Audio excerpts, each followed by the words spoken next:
At the 1959 New York Motor Show, attendees swiftly and unofficially voted the Daimler SP250 the ugliest car at the event.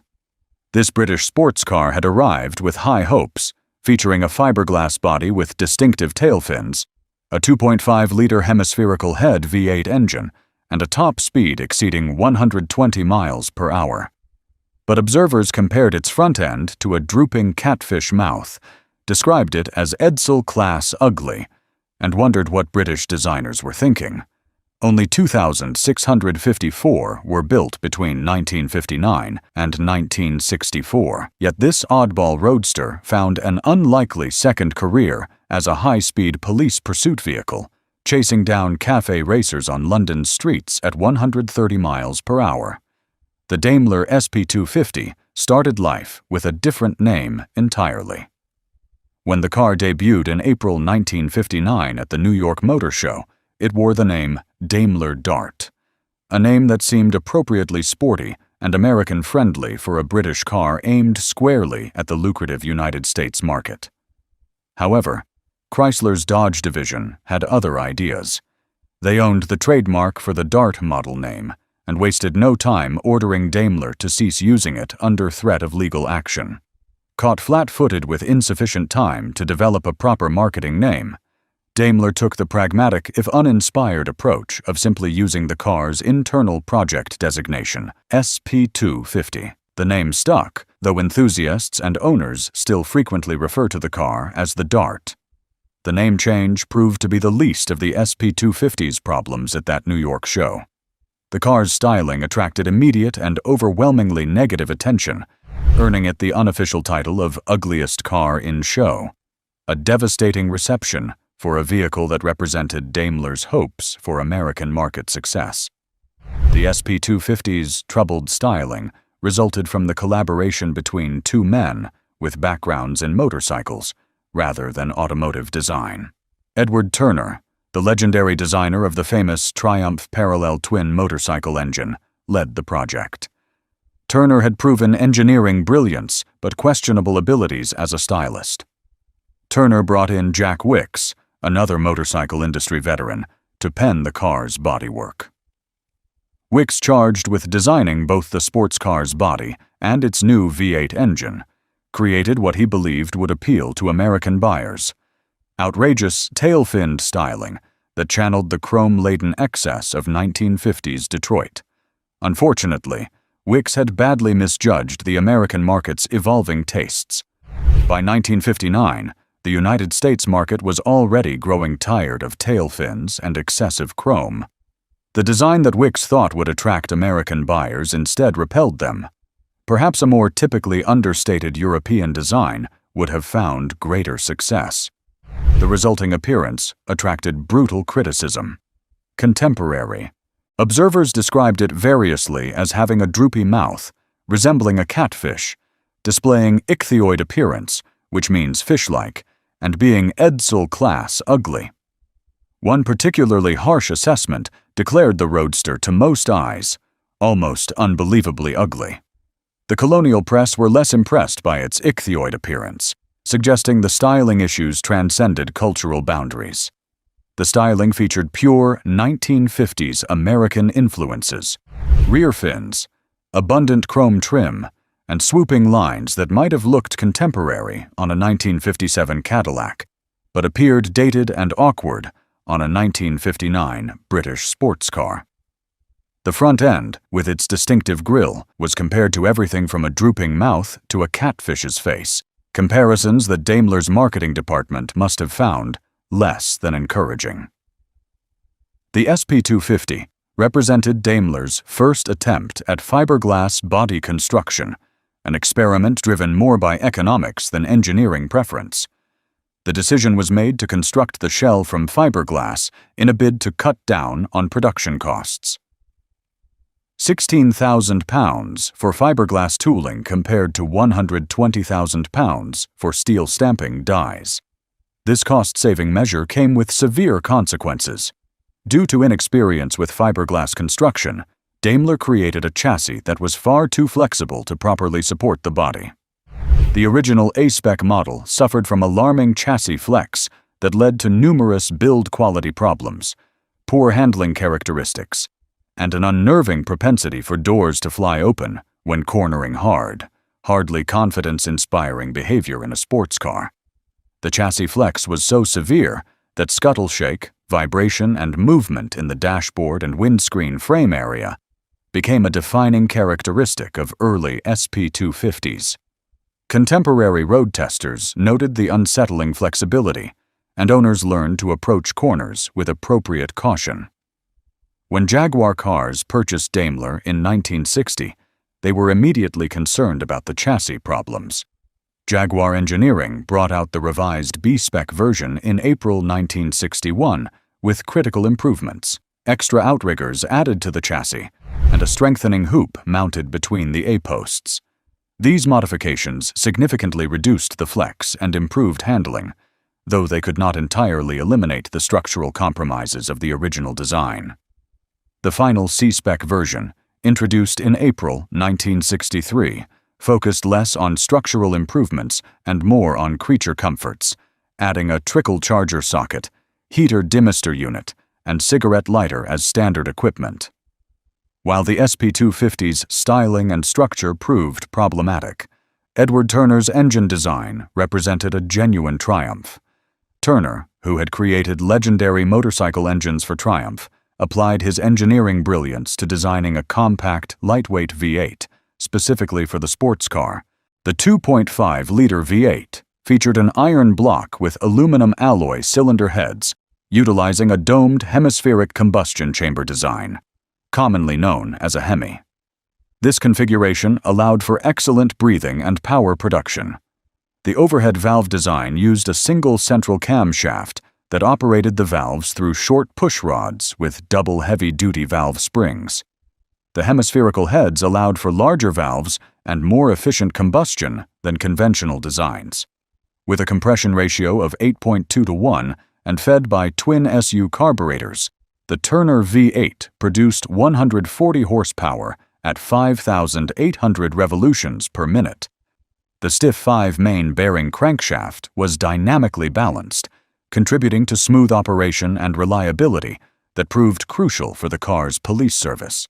Despite its aesthetic challenges and structural compromises, the SP250 delivered genuine performance. Weighing approximately 2,910 pounds, the lightweight fiberglass body helped the Turner V8 propel the car with authority. Contemporary road testers recorded top speeds in excess of 120 miles per hour, with some police specification examples achieving 130 miles per hour, extraordinary performance for a British sports car of the era. At a time when other top performance offerings from British brands, such as Triumph, could barely breach the 100 miles per hour barrier, the Daimler's velocity was a revelation. Acceleration matched the top speed credentials. The SP250 managed 0 to 60 miles per hour in just under 9 seconds, quick for the period, and competitive with far more expensive sports cars. The combination of 4-wheel Girling disc brakes, independent front suspension, and the responsive V8 created a genuinely fast car, even if the chassis flex compromised the handling. Fuel consumption was reasonable at 27.4 miles per imperial gallon, which is 22.8 miles per United States gallon, or 10.3 liters per 100 kilometers, respectable for a V8 sports car capable of 120 miles per hour. The SP250 found its most successful application not in showrooms, but in police service. Between 26 and 30 black SP250s were purchased by the British Metropolitan Police in London for the traffic department. These police specification cars were tasked with catching speeders, particularly the cafe racers who terrorized London's streets on high-performance motorcycles. The SP250's 130 miles per hour top speed made it ideal for this role. Traffic police in Bristol, Cambridge, Liverpool, Manchester, Southend, and Surrey also deployed SP250s for speed enforcement, as did police forces in Australia and New Zealand. After the opening of the first section of the M1 motorway in 1959, the Bedfordshire Police used the SP250 for motorway patrol prior to the arrival of the 70 miles per hour speed limit in 1965. Interestingly, The police cars utilized the optional Borg-Warner Model 8 3-speed automatic transmission rather than the standard manual gearbox. The Metropolitan Police found the automatic superior for town work and high-speed chases and discovered it proved more economical by avoiding the clutch wear that manual cars would develop with usage between 18 and 24 hours a day. This police service represented perhaps the SP250's finest hour, a role where its performance mattered more than its appearance, and where its robust Turner V8 proved its reliability under the most demanding conditions. Despite ambitious plans, the SP250 proved a commercial disappointment. Daimler originally forecast sales of 1,500 units in the first year, followed by 3,000 per year in the second and third years of production, projections that assumed successful American market penetration. Reality proved far less encouraging. SP250 production ended in 1964, after only 2,654 cars across all variants, falling far short of even the conservative first-year estimate. The North American market, including Canada, absorbed approximately 40% of total production, but this represented a fraction of Daimler's hopes. The original launch price of £1,277 positioned the car competitively, but styling concerns and quality issues, particularly the notorious chassis flex of A-spec models, severely limited sales appeal. Most observers identify the controversial appearance as the primary reason for commercial failure, though the structural problems certainly did not help.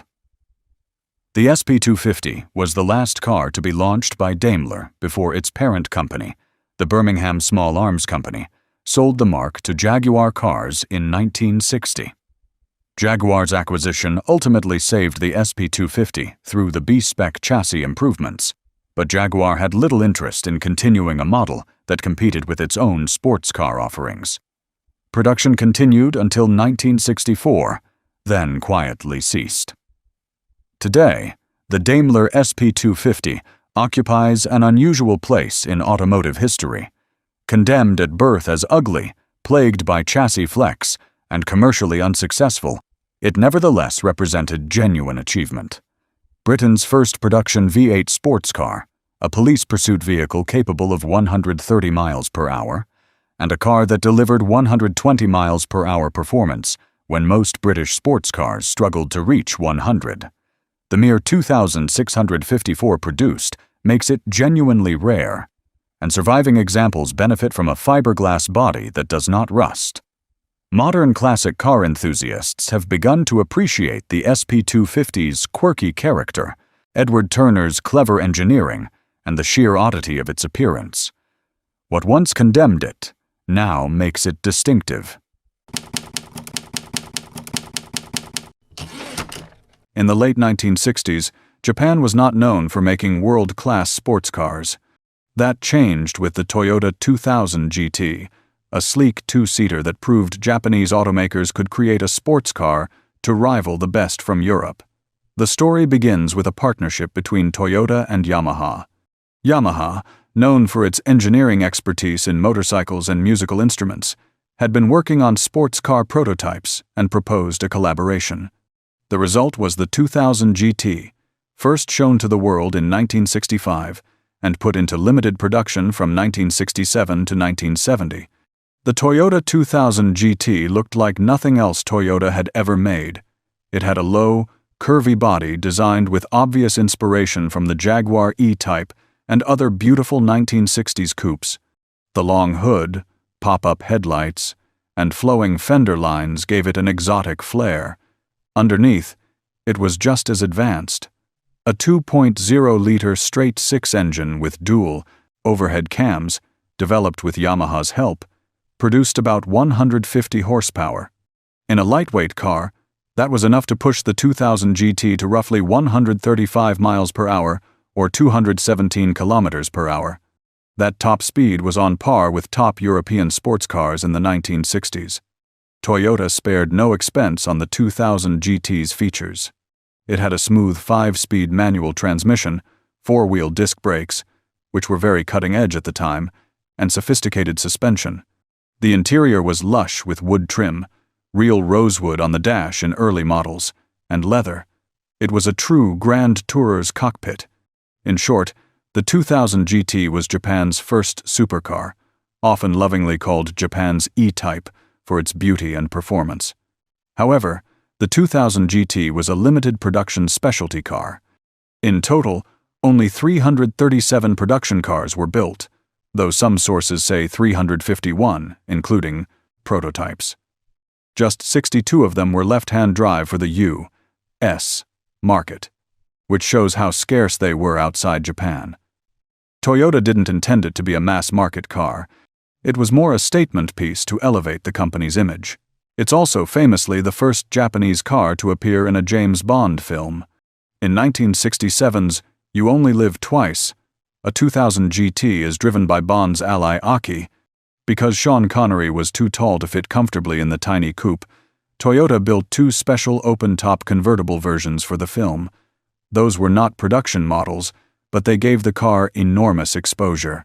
Despite critical acclaim, with the 2000 GT earning rave reviews from automotive journalists and often being compared favorably to Porsches and Jaguars, it was not a sales success in its day.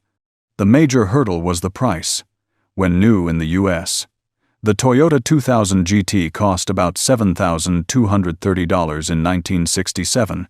That was more expensive than a Porsche 911, which cost around $6,190, or a Jaguar E-Type at about $5,559 at the time. In other words, Toyota was charging top-shelf European prices for a brand that, in the 1960s, had little sports car pedigree. Adjusted for inflation, that price was roughly equal to paying over $50,000 in today's money for a new sports car. Buyers were hesitant. After all, in the late 60s, who would pay more for a Toyota than for a Porsche?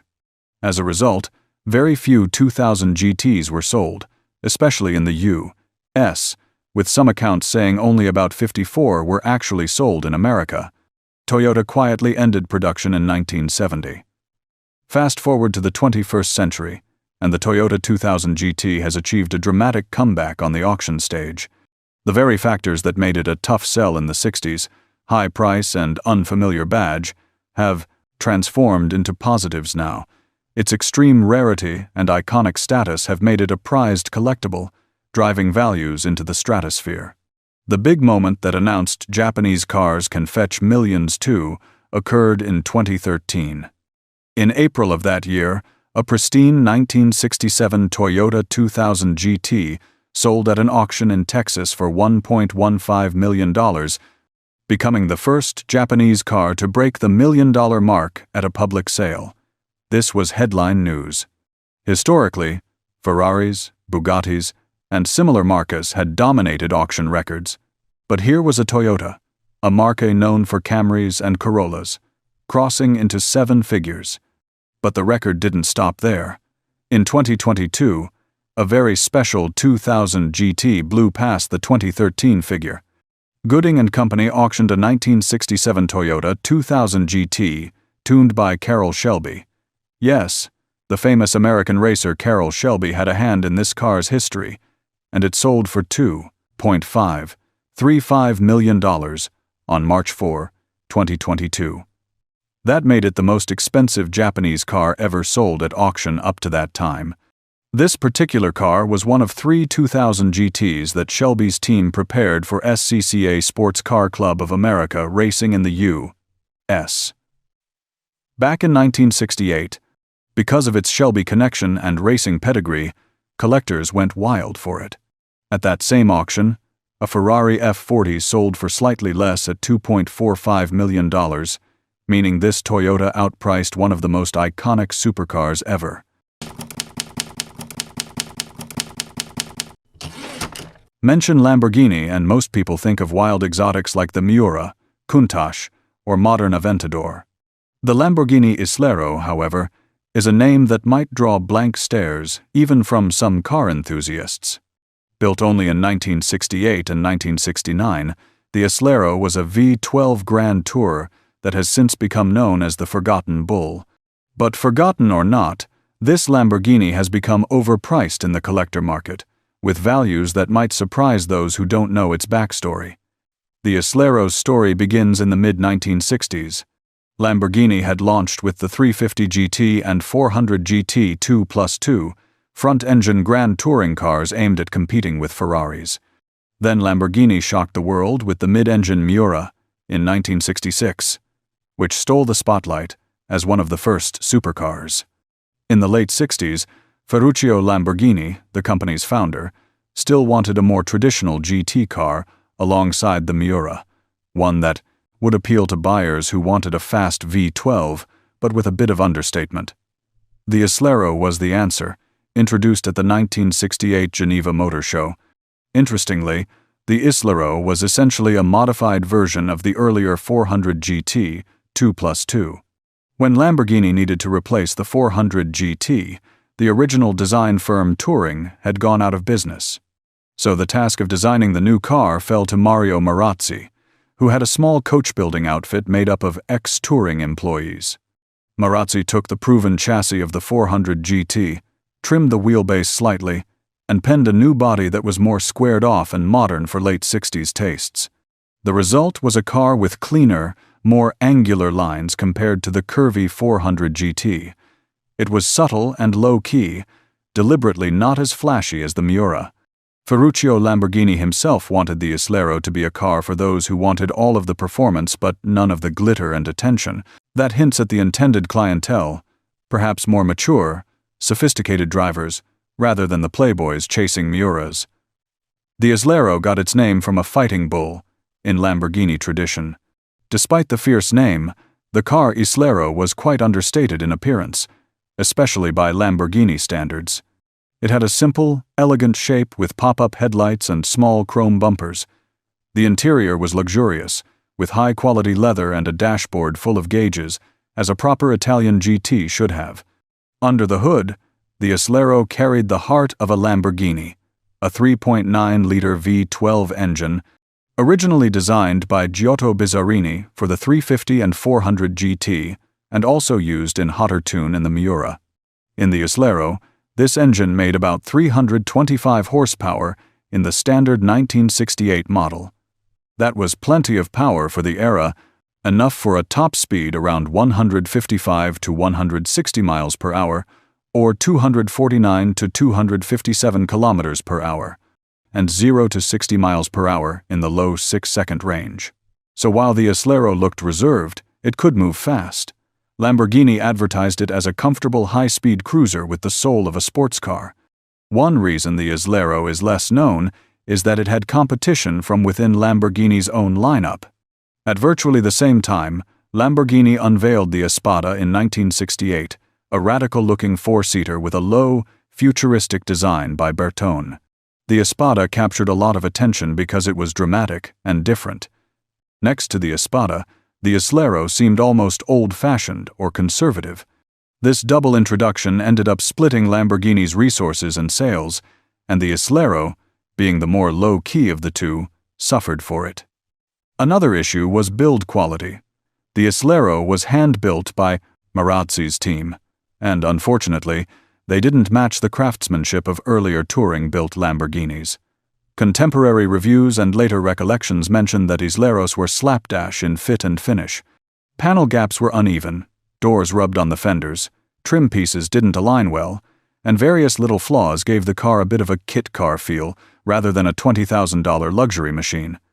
In 1968, $20,000 was an exorbitant price, more than many Ferraris of the time. So buyers expected perfection, and the Islero didn't quite deliver that level of polish. Wealthy clients weren't thrilled to find things like misaligned pop-up headlights or door seals that leaked. In total, only 125 Isleros were built in 1968, and 100 of the improved Islero S in 1969, for a grand total of 225 cars. The Islero S, sometimes called Islero GTS, had a bit more power at 350 horsepower and minor styling tweaks like flared wheel arches and a hood scoop. They also tried to fix some of the build issues in the S. But by early 1970, the Islero was discontinued. Lamborghini moved on to other models like the Jarama, the Islero quickly faded from the spotlight, especially as the dramatic Miura and then the outrageous Countach defined Lamborghini's image in the 70s. Nowadays, a well-kept Lamborghini Islero can fetch prices that would have seemed astonishing a couple decades ago. A restored Islero was estimated to sell for $400,000 to $500,000 at an Amelia Island auction in 2023. It ended up selling for about $478,000 with fees. That's roughly $500,000 for a car that many onlookers wouldn't even recognize at a car show. A 1968 Islero that had been Ferruccio Lamborghini's personal car, chassis number 6201, sold for $247,500 back in 2013. The Islero S, used in the 1970 film The Man Who Haunted Himself, driven on screen by actor Roger Moore, went up for auction in 2020 and fetched about £296,000, around $300,000. Even if the Islero stayed out of the limelight, it has its share of interesting anecdotes and notable owners. Ferruccio Lamborghini himself drove an Islero as his personal car during the years it was made. That's a strong endorsement. The founder could have driven any model, and he chose the Islero for his own garage. Another glamorous name associated with the Islero is Brigitte Bardot, the famous French actress and 1960s fashion icon. Lamborghini loaned, and according to some sources gifted, one of the first Isleros to Bardot in 1968, since she was a friend of Ferruccio Lamborghini. Bardot's car was said to be the Geneva Motor Show display car and one of the earliest built.